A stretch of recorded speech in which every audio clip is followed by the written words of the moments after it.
J'entends très mal.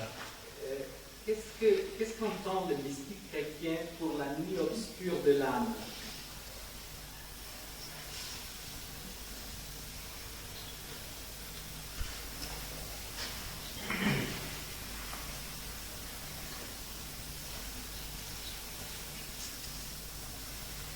Ce qui est très souvent dans la mystique chrétienne signifie la conscience.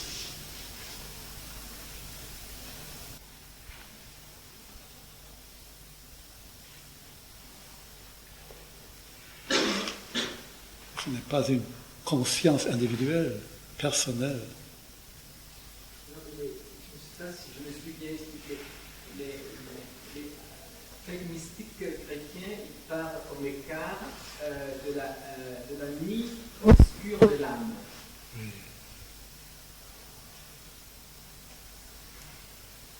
Et comme c'est par exemple dans Saint Jean de la Croix. Oui.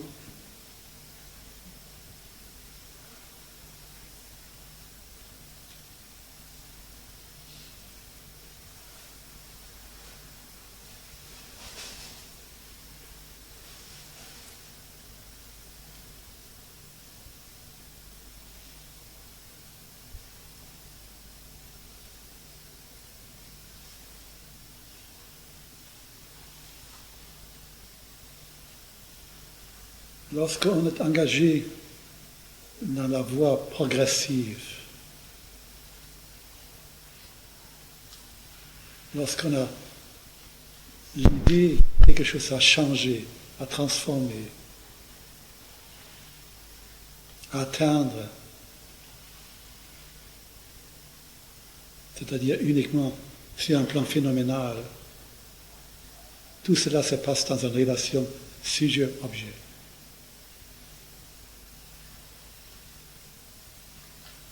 Il y a un moment donné que l'apparente purification a été faite jusqu'à là où il n'y a plus rien à purifier. On se trouve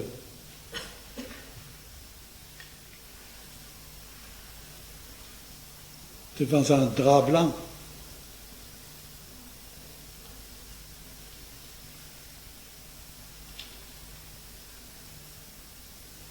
Et ce drap blanc est un objet aussi.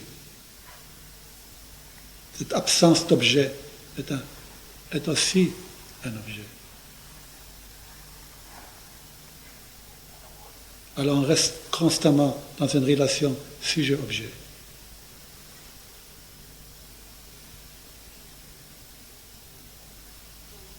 Et c'est un moment dramatique pour celui qui est engagé dans cette voie progressive. Pas toutes les chrétiennes étaient engagées dans cette voie progressive, mais une grande partie, certaines.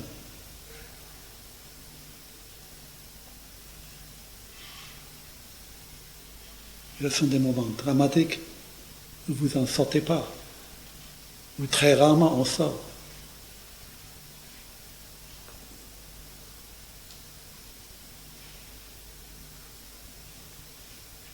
Dans la voie directe, ou un point direct vers ce que nous sommes profondément. Négligeant complètement, ignorant complètement le mental. Cela ne pourrait pas se présenter.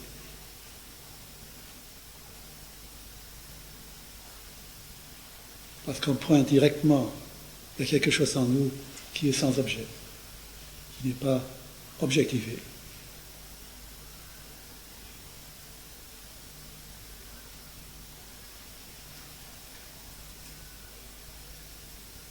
Alors pour se libérer de cette relation sujet-objet, c'est un très grand drame.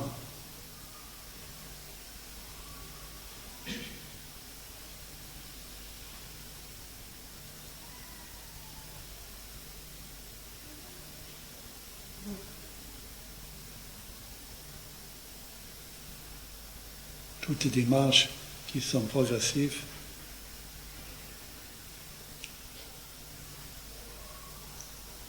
se trouvent à un moment donné dans cette situation.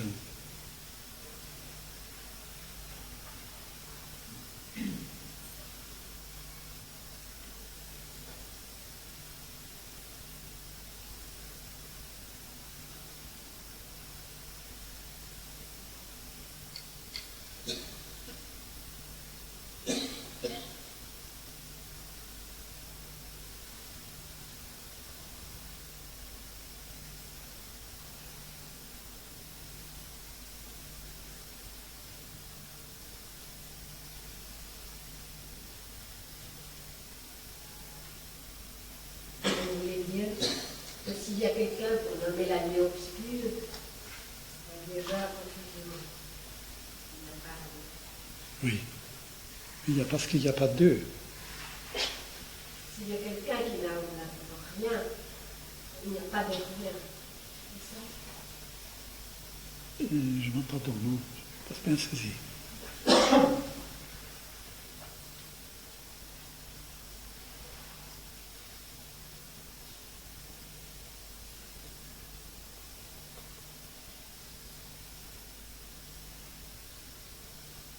Qui connaît la vie obscure. Oui. Nomme le rien, voit le rien.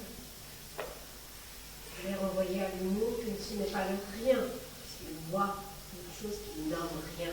Du moment qu'on nomme le rien, qu'on nomme la nuit, qu'on nomme le rien, il n'y a pas de rien, il n'y a pas de vide.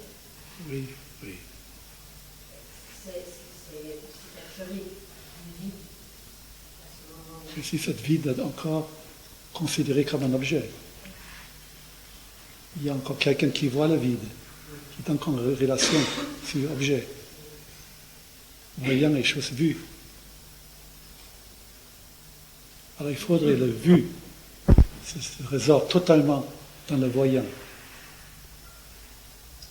Cette résorption du vu dans le voyant devient très difficile, je dirais, parce qu'on est très habitué toujours de vivre dans une relation sujet-objet. Donc ce sujet-là, cet objet-là doit se résorber totalement pour connaître vraiment ce que nous sommes.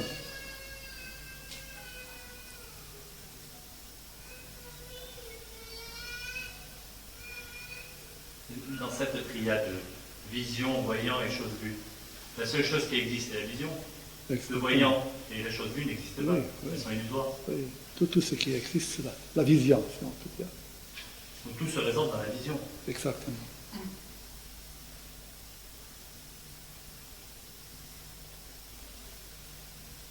Parce que l'objet peut être un objet par excellence. Puis vous stimuler sous toutes ses formes. Mais c'est quand même un objet. Il apparaît dans un espace-temps. L'objet est là aussi longtemps que vous le pensez. Mais vous ne le pensez plus, il n'y a plus d'objet. Donc il y a beaucoup de personnes qui vivent dans des états. Vous pouvez maintenir des états, bien sûr, alimenter des états, mais ce sont quand même des états qui sont toujours vécus dans une relation sujet-objet.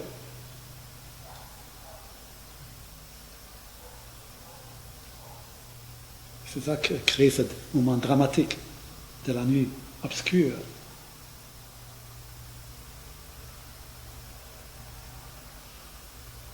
Parce qu'un objet n'a pas d'existence en soi.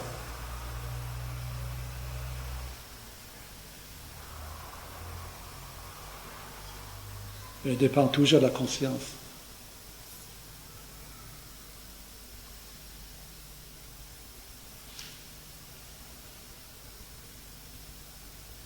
Il peut y avoir reconnaissance d'un état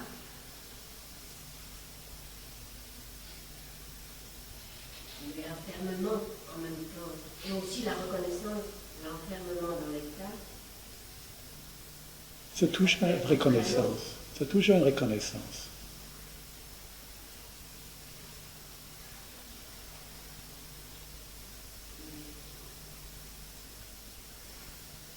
Le visage que vous avez eu avant la naissance est une reconnaissance.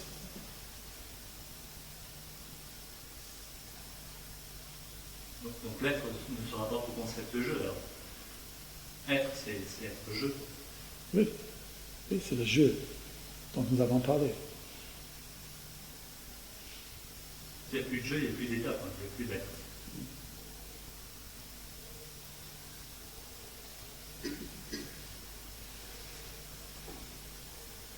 Et la reconnaissance dont vous parlez est instantanée. Oui, instantanée, vous ne pouvez pas la fabriquer, pas la provoquer.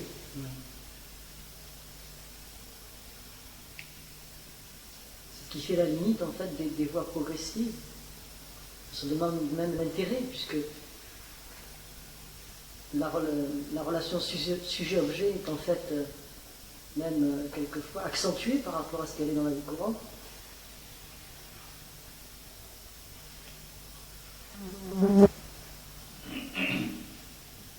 Il n'y a pas de reconnaissance par palier en fait.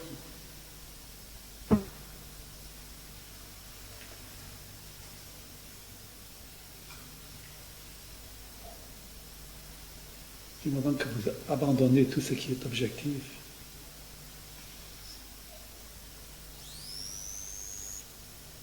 à ce moment-là se révèle votre subjectivité, votre présence. Vivre totalement cette présence. Et penser à la mort, à la naissance, ne vous vient même pas. Et je ne peux pas me représenter cet abandon des objets autrement que comme progressif.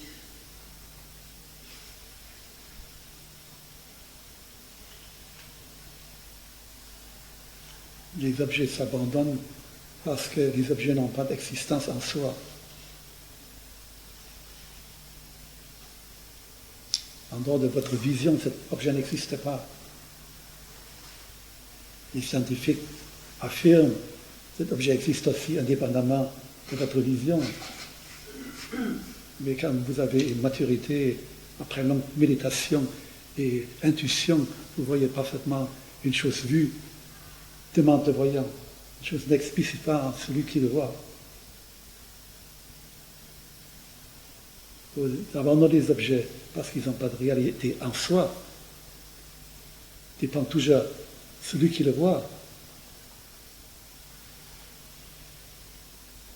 Donc, automatiquement, l'objet vous renvoie à vous-même.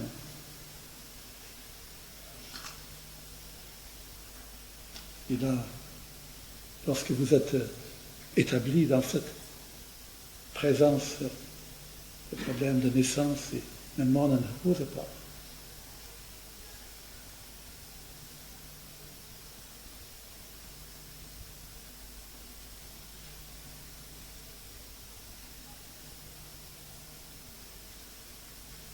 Est-ce qu'on peut dire que tant qu'il y a déjà la reconnaissance n'a pas de lieu? Oui. Et dans ce cas-là, on retourne dans le système progressif. Oui, exactement. C'est que nous sommes, c'est un non-état. L'état, nous rentrons et sortons. Être des états extraordinaires.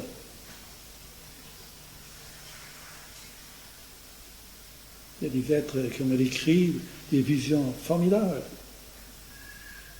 hautement attractives, hautement intéressantes, mais ce sont des états.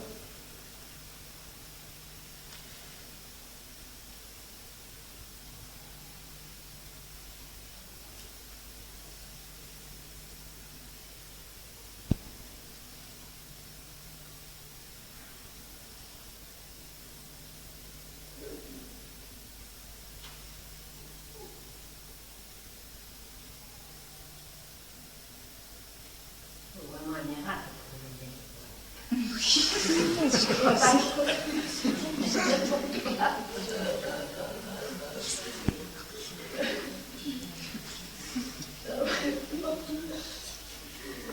Il y a un moment, Au lieu des miracles ici, il faut espérer que ça vienne. il y a un moment donné que cela vient tuer cela. Alléluia. Voilà.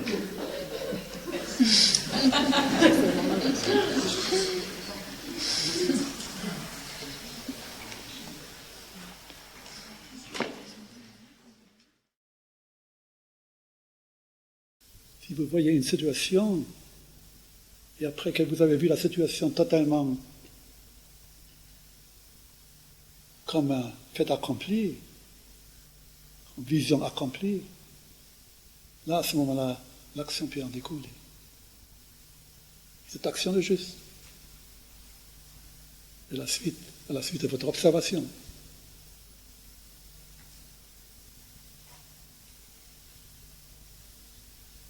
L'action surgit de votre totalité, du silence, en quelque sorte.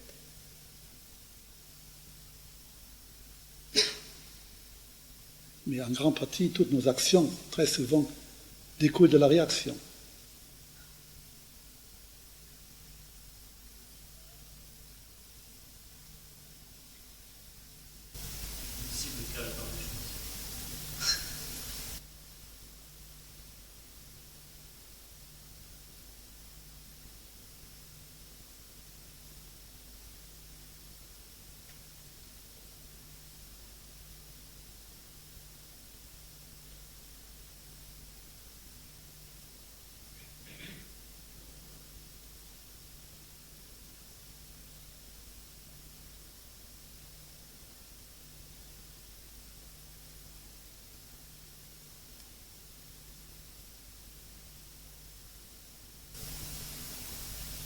L'agressivité, par exemple, s'il n'y a pas de positif ni de négatif, il y a quelque chose qui s'appelle l'agressivité.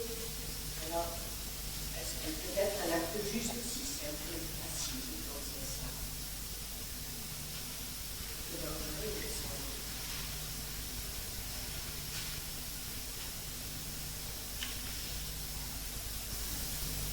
Mais est-ce qu'il faut intervenir au niveau moral ou systémique?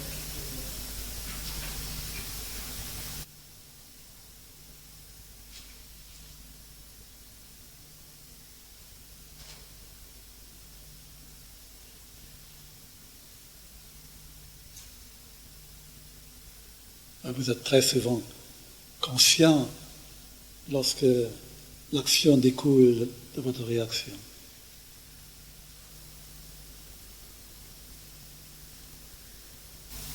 Là-dessus, ça voudrait dire que j'observe depuis 12 ans et que je n'ai fait aucun progrès depuis 12 ans. Qui voulez-vous progresser, puisqu'il n'y a personne?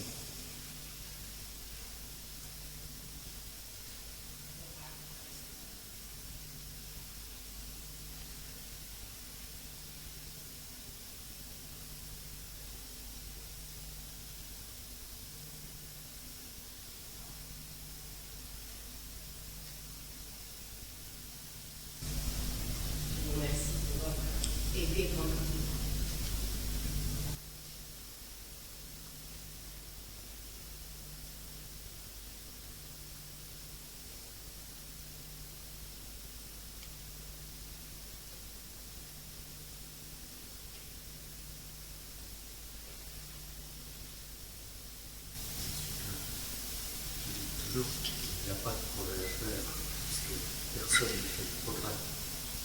Mais moi, j'ai l'impression qu'il y a quand même un progrès qui peut s'effectuer ou ne pas s'effectuer dans l'art d'observer, dans l'art d'écouter, dans la persévérance à être vigilant.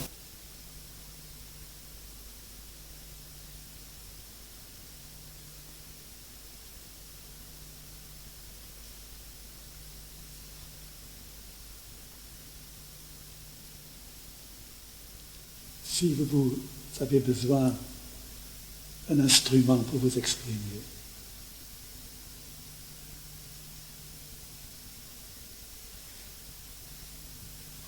cet instrument a plus ou moins une extension, une prolongation de vous-même.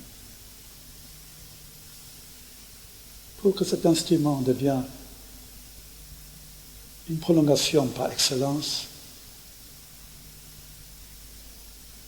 il faut une certaine adaptation. C'est un maintien.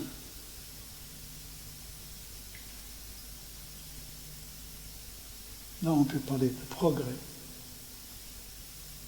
de mieux jouer du piano, de mieux réciter des poèmes, etc. Tout à fait d'accord, là, il y a progression. Si vous voulez parler de mot progression. Mais lorsqu'il s'agit de trouver notre vraie nature foncière, il n'y a pas de progression. Qui voulez-vous qui progresse? Est-ce que c'est que vous cherchez, vous l'êtes?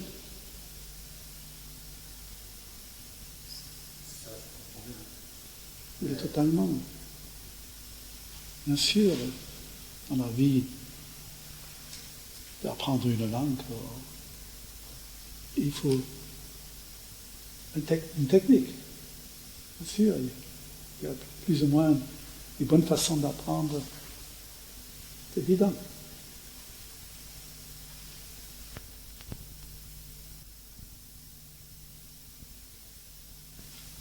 Et lorsque vous observez profondément vos motifs constants dans la vie, et vous cherchez vraiment, qu'est-ce que je cherche vraiment profondément?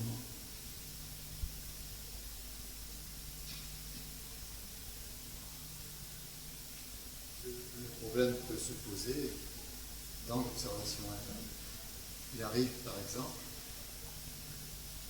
quand on est à côté de vous, l'observation apparemment ne pose pas tellement de problème. Mais quand je suis rentré chez moi, il arrive que l'observation soit elle-même génératrice de tension. C'est-à-dire que j'observe un moment où je n'observe pas.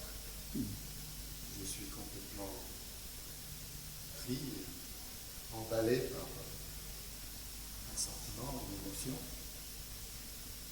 Quand j'essaie d'observer, je vois très nettement parfois la création de tensions supplémentaires dues à cette observation qui, de toute évidence, n'est pas pure. Donc, dans l'art et la manière d'observer,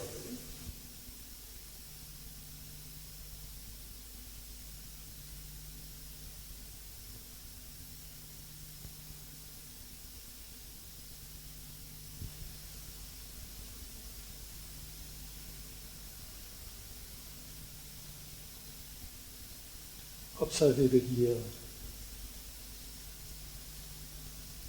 être libre du savoir, être libre du passé.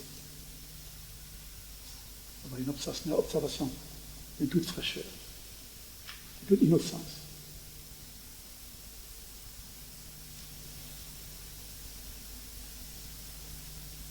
Et à ce moment-là, votre observation est totale, totalement élémentale.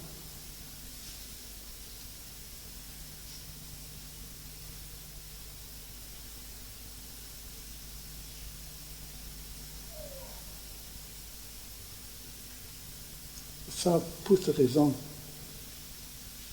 je dirais, maintenez votre observation à l'état de pure perception. Ne nommez pas, n'interprétez pas. Comme vous le faites le dimanche matin, quand vous ne travaillez pas, vous êtes dans la forêt et vous marchez. Vous êtes entouré d'objets, verdure, de quelle perception pure. Vous ne nommez pas, vous n'interprétez pas.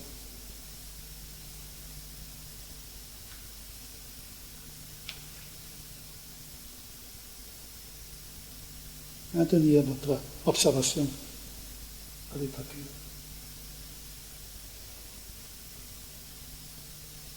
Lorsque vous commencez à la conceptualiser, voyez-le.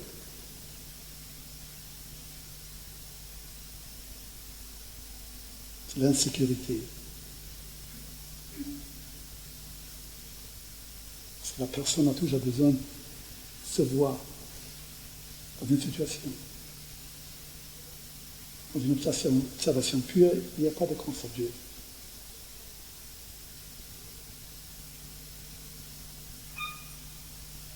À un moment donné, vous n'avez plus de réflexe du jeu. Ok, plus observation. Parfois, je me demande si ce n'est pas l'observation elle-même qui gêne l'observation. C'est-à-dire, si je reprends votre exemple de la forêt dimanche matin, je vois très bien que dans la forêt le dimanche matin, on peut observer à ce moment-là des tensions surgissent. Par contre, si dans la forêt le dimanche matin, simplement je suis, sans vouloir observer, ce moment-là, j'ai l'impression qu'il y a comme une observation, c'est possible. Oui, mais dans ce cas-là, je me suis mal exprimé. Quand nous parlons d'observation, c'est vraiment une fonction de notre cerveau spontané. Notre cerveau est fait d'observation.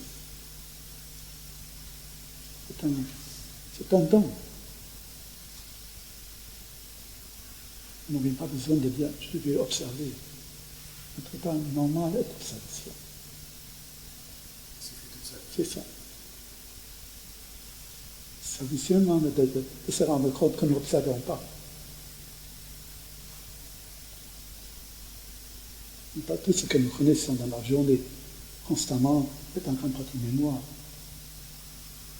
80% c'est mémoire, 20% c'est vraiment une observation.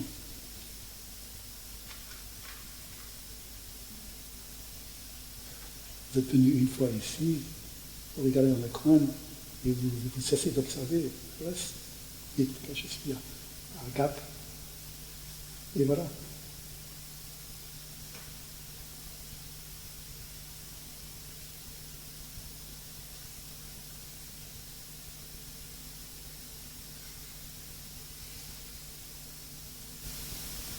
Observer, c'est donc voir sans penser.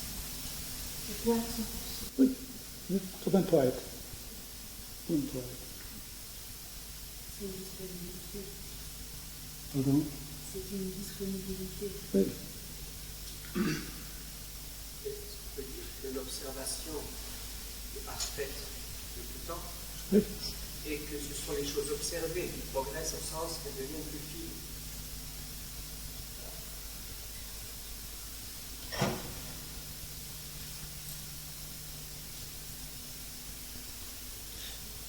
Dire d'une autre manière, pour que les objets, s'ils ont vraiment une réalité en soi, se découvrent, se dévoilent totalement, il faut être digne en quelque sorte de le recevoir. Et digne, je veux dire, il faut avoir une observation réceptive, non encombrée, sans intention. Parce que une attention, avec intention n'est plus une attention. Dans une attention pure, il n'y a pas de désir.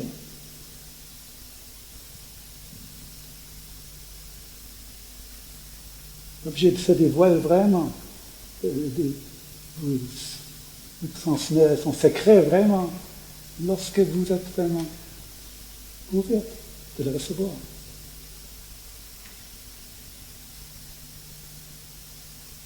En quelque sorte, d'être digne. Merci.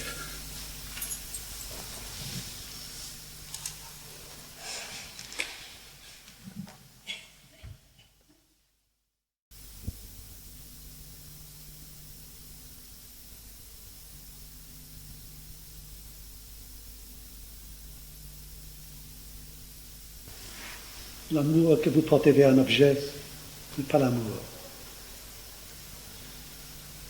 Mais pour elle, Dieu n'est pas un objet, C'est un concept. C'est un concept, monsieur. Dieu, c'est un concept. Un concept ne rend pas joyeux, parce que je vous assure qu'elle était joyeuse. Dieu, c'est un concept. La joie dans laquelle elle est aussi un concept. Non. C'est pas un concept.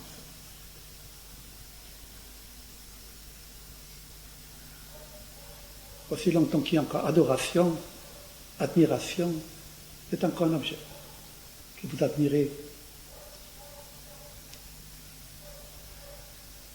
Mais on peut quand même adorer Dieu, le un dans le tout, en tout. On peut l'adorer dans les fleurs, dans les arbres, dans le tout. C'est la poésie maintenant.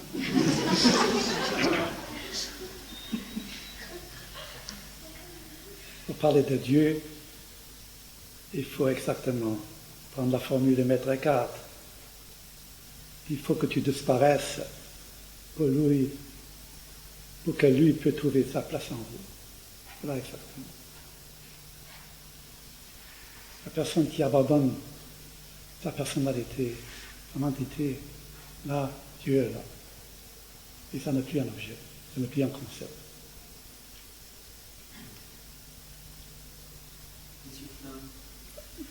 Et je pense que les contemplatifs abandonnent leur personnalité, justement, pour revêtir une autre personnalité. D'ailleurs, elles abandonnent leur nom, généralement, elles prennent un nouveau nom, qui a marqué qu'elles changent de vie. Je conteste pas, monsieur.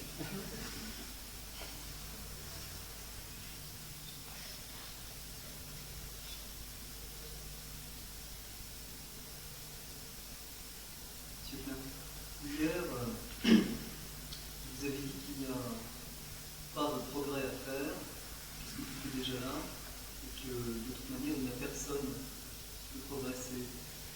Et tout à l'heure, à propos de la question qui suis-je, vous avez parlé d'une maturité. Vous avez dit que cette question ne pouvait être vraiment se poser que quand il y avait une certaine maturité. Donc, vous dites par là qu'il y a une maturation. S'il n'y a pas de progrès, il y a une maturation. Il y a quelque chose qui mûrit, quelqu'un qui mûrit.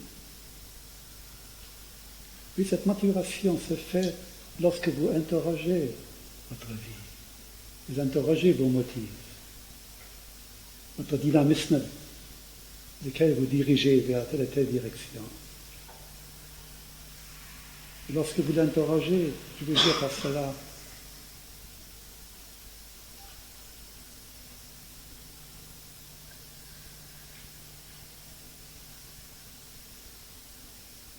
vous poursuivez un but. Et un but est toujours un objet. Vise toujours un objet. Vous croyez donc, en arrivant à obtenir cet objet, l'ultime but est atteint. Et par expérience, lorsqu'un désir est complètement atteint, bien sûr, il n'y a personne qui se trouve dans un état de bonheur. Et il n'y a pas d'objet non plus qui représente le bonheur. On se trouve dans un ultime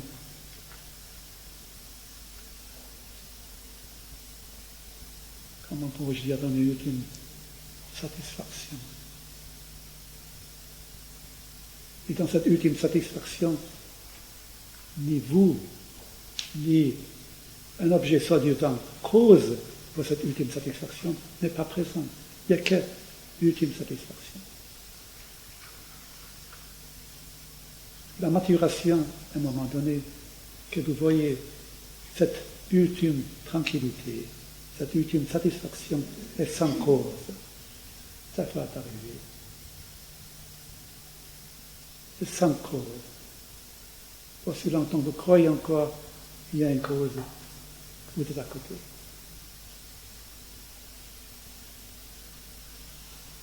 Parce que cette ultime satisfaction est votre vraie nature, est en vous. Elle est sans cause.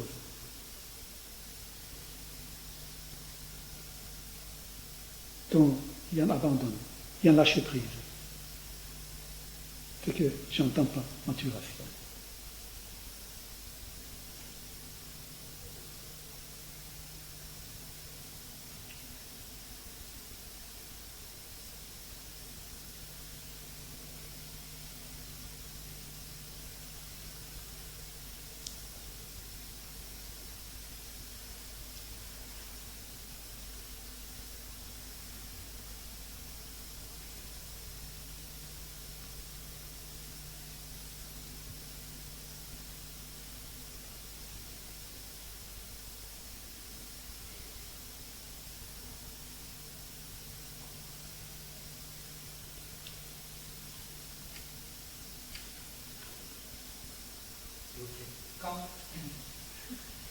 Quand le désir se fixe sur quelque chose, un objet, est-ce qu'on peut revenir en arrière, je dirais, et interroger de nouveau?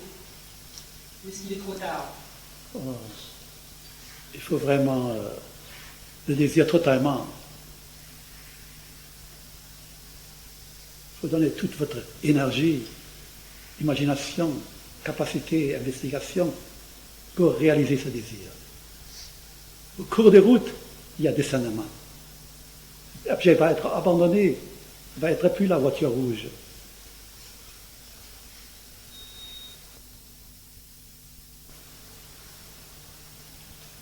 Vous arriverez absolument à votre but, c'est que vous aimez vraiment, c'est que vous désirez vraiment. Vous désirez vraiment profondément être sans désir. Parce qu'au moment quand un objet ultime atteint, on est sans désir. Là, il y a la vraie tranquillité, la vraie félicité.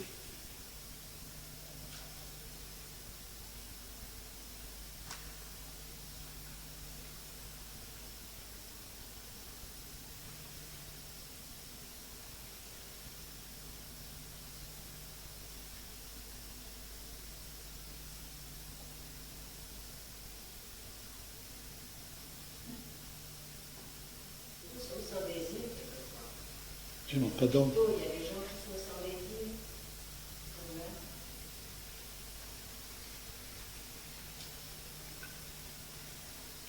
Peut-être un désir dormant, mais un jour le désir va se réveiller.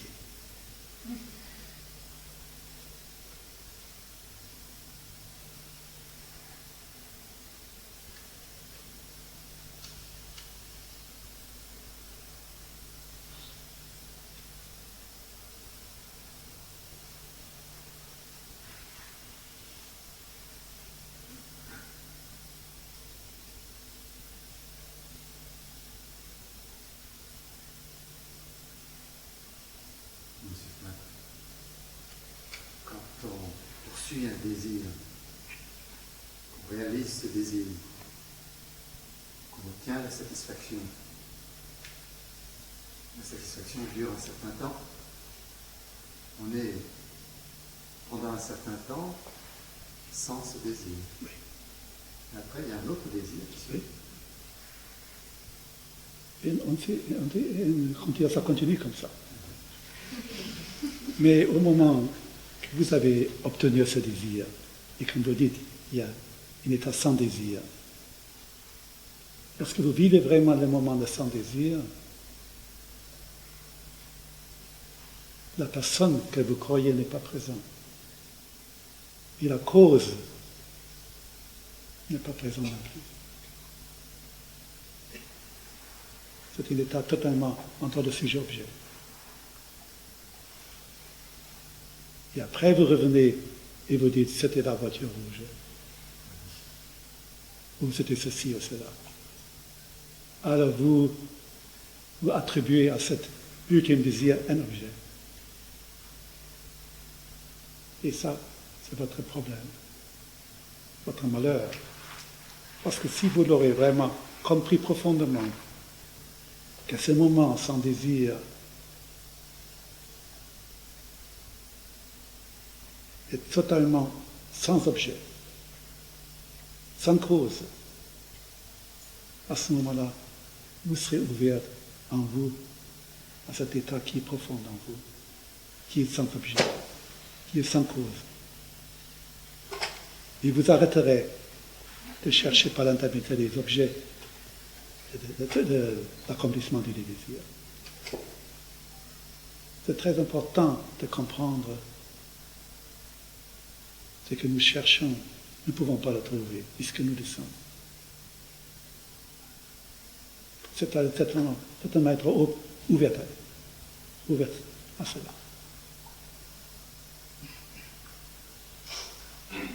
Du moment que vous êtes ouverte, c'est à ce moment-là vous devenez ouverte à l'ouverture. Parce que votre vraie nature est ouverte. Pas ouverte à quelque chose, mais ouverte.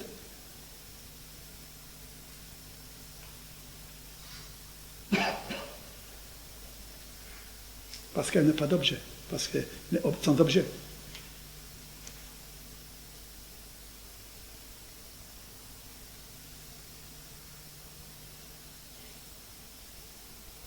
À ce moment-là, toute votre attention devient expansion, devient conscience, je dirais. Vous le sentez même dans la cellule, elle est expansion. Elle est immense, elle est l'immensité, une immensité sans frontières.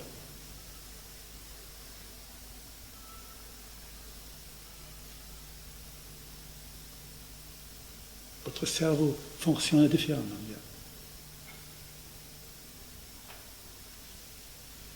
Il y a un désemboîtement qui se fait, un réemboîtement.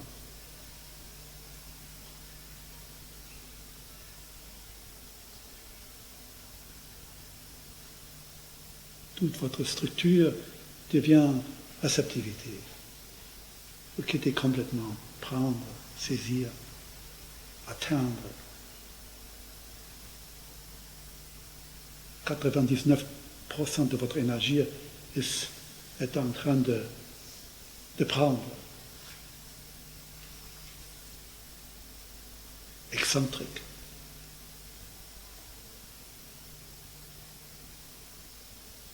Toute cette énergie excentrique revient concentrique, vient à leur demeure, intégrer leur demeure, sa demeure.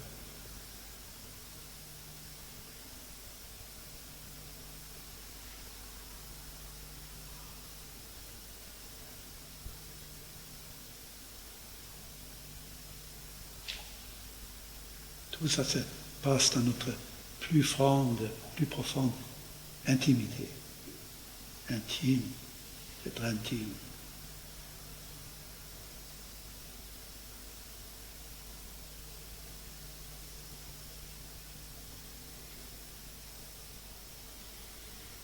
Monsieur Klein, ce que vous appelez questionner, ça veut dire être intime. Oui, oui.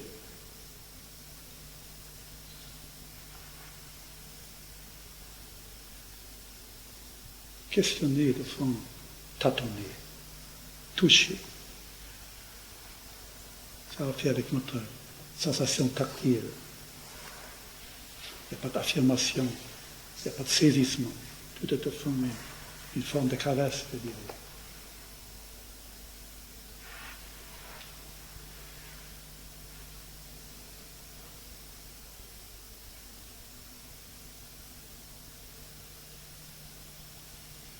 Pour vos cœurs font être prêts à recevoir.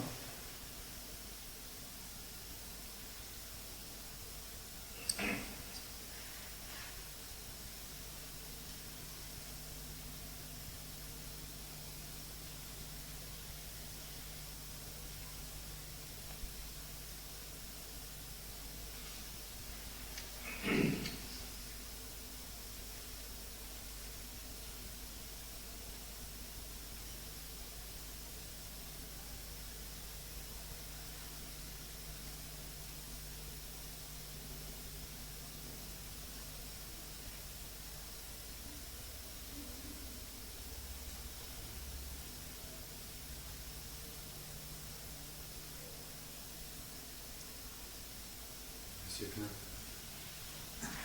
au moment de la satisfaction par le désir, ce qui empêche de réaliser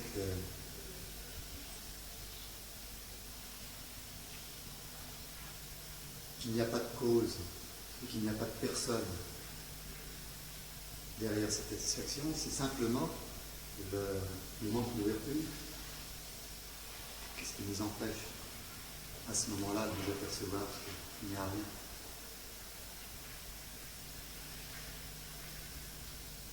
Aussi longtemps que vous croyez que votre honneur que vous cherchez a une cause, vous trouvez dans un mental. Vous êtes enfermé dans la cage du mental.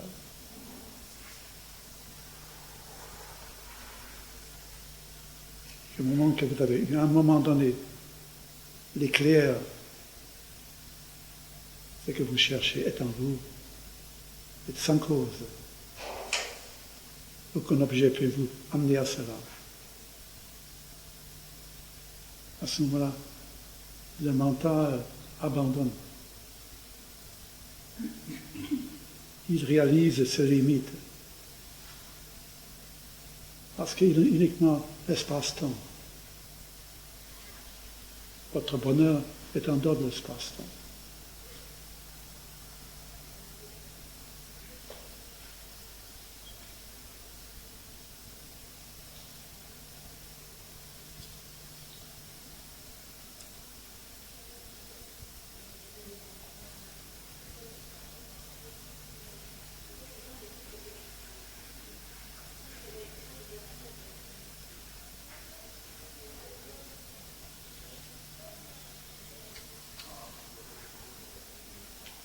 Vous avez dit tout à l'heure que tant qu'il y a admiration, on est à côté. Et qu'est-ce qui fait que qu'est-ce qui reste quand l'admiration se résorbe? Qu'est-ce qui fait que l'admiration se résorbe? C'est l'égalité. Lorsqu'il y a admiration, il faut vraiment qu'il y ait admiration. L'admiration vient directement de ce que vous admirez.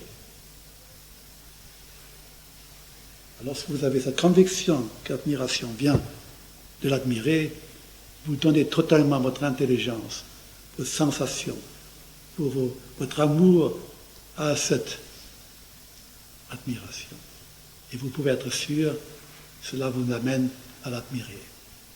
Et à ce moment-là, il n'y a plus d'admiration, il y a admirateur, il n'y a que présence, ultime, félicité. Sans contour. Sans contour.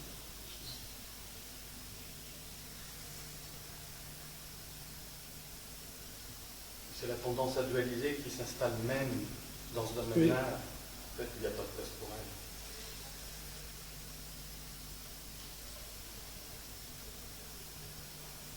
elle. L'admirateur doit se fusionner à un moment donné dans l'admirateur, dans l'admiré. Autrement, ça restera toujours dualité. Moi et Dieu, admirateur, admiré.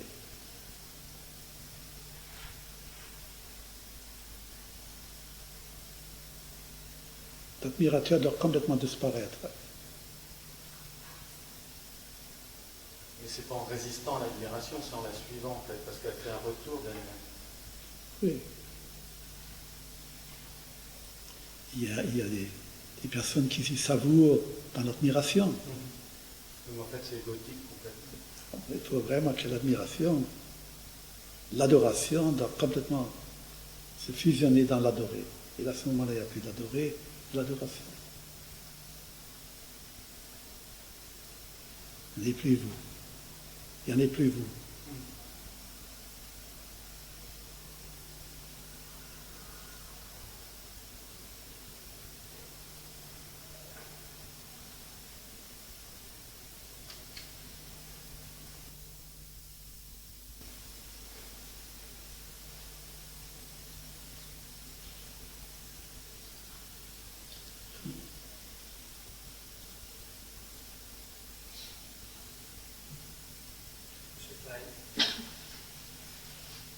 Vous avez parlé un jour des colères sacrées. Y a-t-il aussi des peurs sacrées? Absolument, monsieur.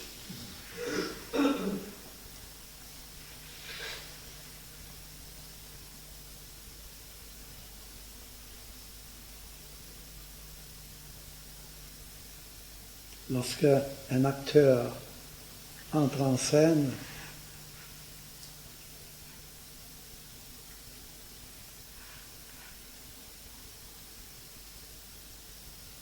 il y a très souvent la peur sacrée. La peur sacrée, c'est d'avoir cette responsabilité d'articuler quelque chose totalement parfait. À ce moment-là, il y a responsabilité. Et à ce moment-là, il y a cette peur sacrée-là. Et aussitôt que l'acteur entre en scène et procède, il perd cette peur. Mais l'acteur qui joue en fonction du public, ou en fonction plutôt de la critique, ce que les gens pensent de lui, cette peur-là restera toujours, même s'il joue le dernier mot sur la scène. Et cette peur-là est psychologique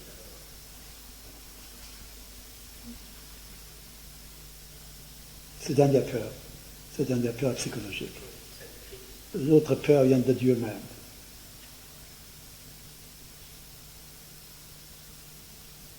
C'est la peur de Dieu. C'est la peur sacrée en vous. Nous pouvons avoir cette peur dans le sens de tenir notre rôle comme il faut. Absolument.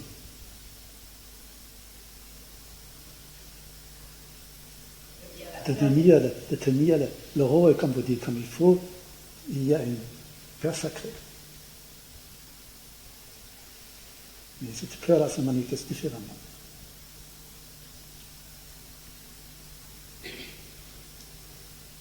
Cette peur vous libère et en même temps vous excite.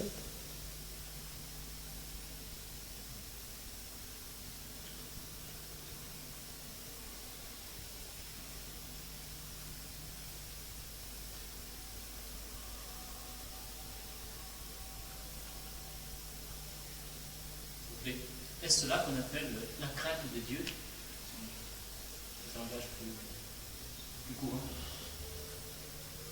Oui, je crois, oui. Je pense. Oui.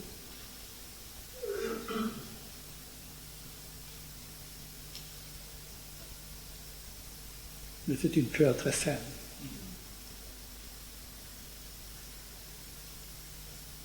On ne pourrait pas traduire la crainte de Dieu par la crainte d'être séparé de Dieu. Oui. Je l'ai prononcé, il faut que je l'oublie.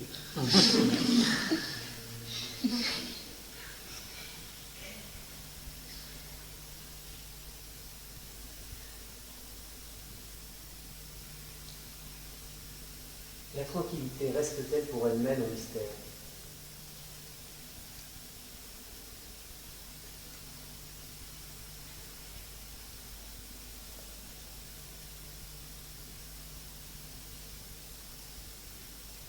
La tranquillité, c'est un très beau mot. Tranquillité.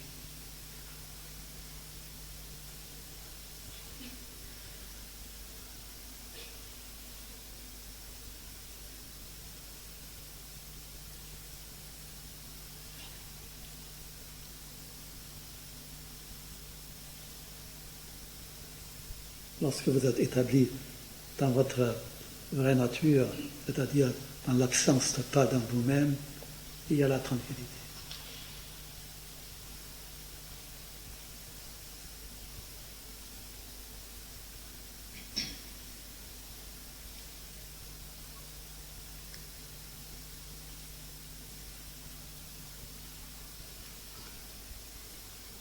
Parce que la tranquillité est en dehors du temps, de l'espace.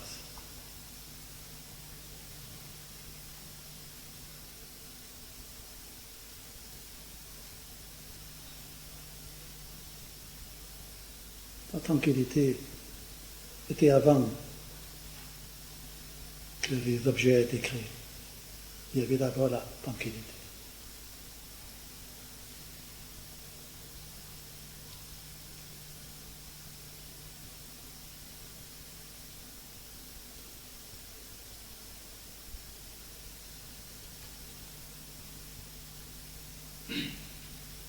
Supposons un musicien qui soit un être éveillé. Il sait que lui-même, le musicien, l'instrument de musique et le spectateur ne sont que lui-même, une des mêmes choses. Comment peut-il y avoir la peur de jouer devant soi-même?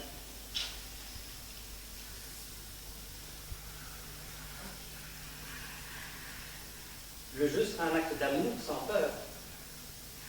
Il joue, il fait l'amour avec lui-même.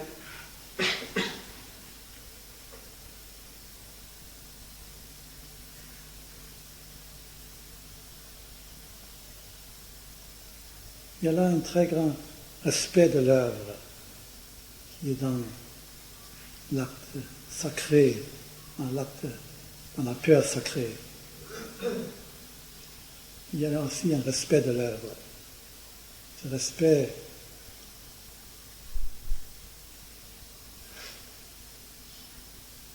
le respect de ce qui est sacré.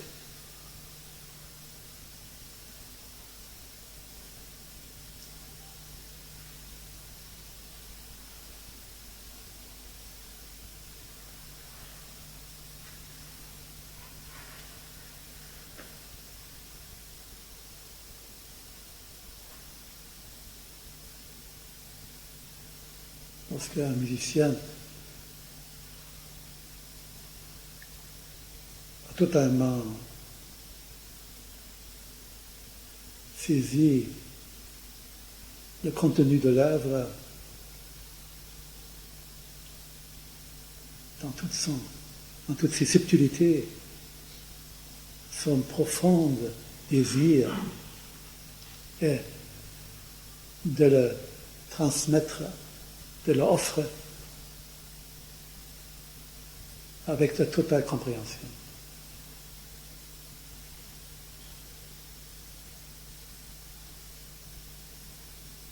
Et là, automatiquement, ce respect vient, c'est pas la peur, mais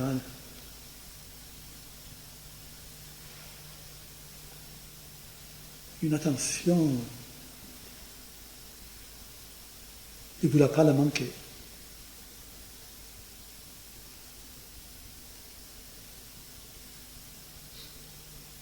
Cet respect de vouloir offrir.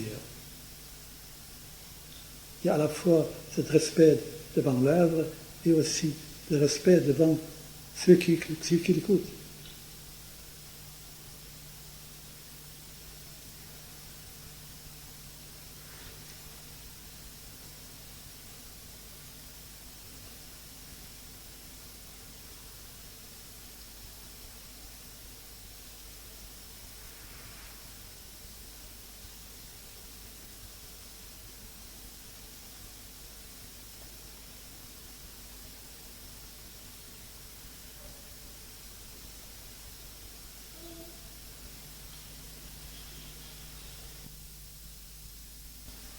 À observer comment nous fonctionnons, on s'aperçoit que derrière tout ce que l'on fait, pratiquement il y a la peur.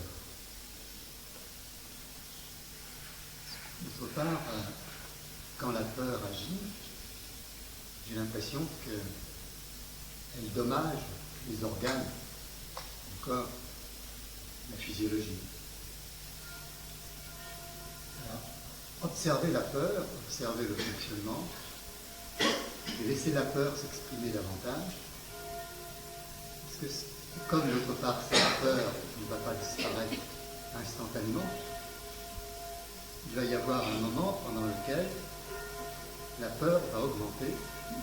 Est-ce qu'il ne va pas y avoir, pendant cette période d'observation, une détérioration plus importante de la physiologie et des organes?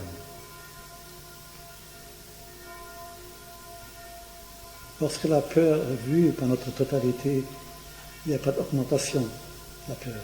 Mais la peur s'articule totalement, mais en tant que régression.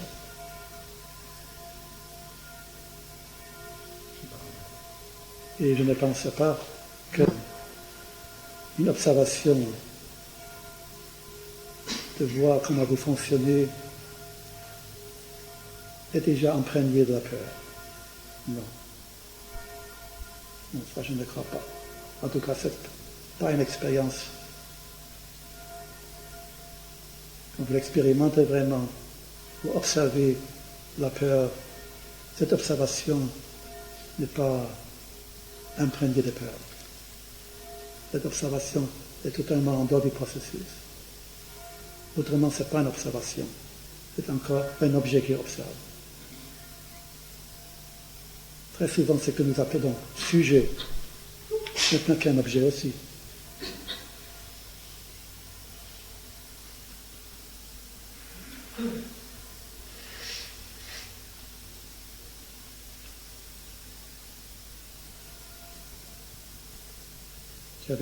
C'est le champ même,